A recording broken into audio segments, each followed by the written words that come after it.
Ang pambato na si Cuadro-Las General Casimero mga idol, nag-isang angas ng Pinas. Muling tatapak sa bansang Japan para magpasikat muli mga idol. Alam natin, nalilinisin ni Cuadro-Las Casimero ang kanyang pangalan sapagkat dalawang hapon na po ang umayaw sa kanya. Ika nga kontrobersyal daw mga laban. Yung isa no contest pero nanalo pa rin si Cuadro-Las Casimero dito kay Ryo Wakao. At ngayon naman mga idol, dito kay Yukinori Ogoni mga idol na tabla ang kanilang laban. At dito nga mga idol, alam naman natin na hindi natin makaila na itong si Casimero ay talagang sikat talaga sa bansang Japan. Ika nga, siya nga daw ang tinik ni Naoya Inoue na hanggang ngayon ay hindi mapalaban kay Cuadro-Las Casimero, na pinili itong si Duhini na tinalo lang niya, na kumbaga natamaan lang sa budiga, umayaw na. Ganun pa man mga idol, itong ating pambato na si Alas ay ngayong October 3 itong kasalukuyan, 6 days na lang mga idol.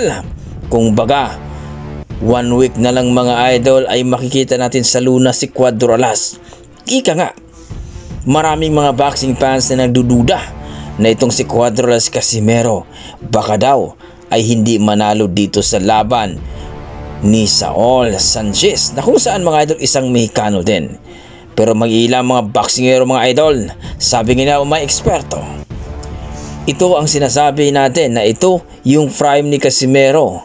Pero sa edad na 35 mga idol, kaya pa ba ni Casimero na matiko itong si Saul Sanchez na isa ring aktibo sa larangan ng boxing? Na kumbaga mga idol, ayon sa ating mga boxing fans, na ito'y alaga daw ng impi itong si Saul Sanchez.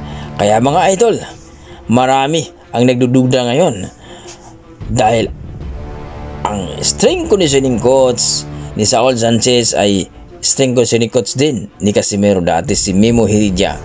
Pero itong si Casimero mga idol, nagbanta na kung makipagsabayan daw itong si Saul Sanchez sa kanya, sigurado daw 3 round lang daw ito, tapos na ang laban. Pero dito mga idol, malalaman natin sa October 3 taong kasalukuyan mga idol, dahil alam naman natin na itong si Casimero pagdating sa Luna talaga ay entertainment talaga at ma-entertain ka talaga mga idol.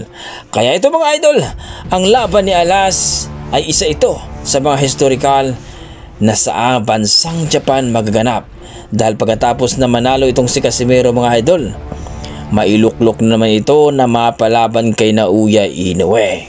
Kayo mga idol, excited na ba kayo sa laban ni Alas? At excited na ba kayo na matiko itong si Saul Sanchez na alaga ng MP promotion ni Manny Pacquiao at ni Sean Gibbons? I-komento mo na sa baba mga idol para ating pag-usapan. Yan ang ating mga dugong Pinoy. Palaban na palaban si Alas. Salamat idol.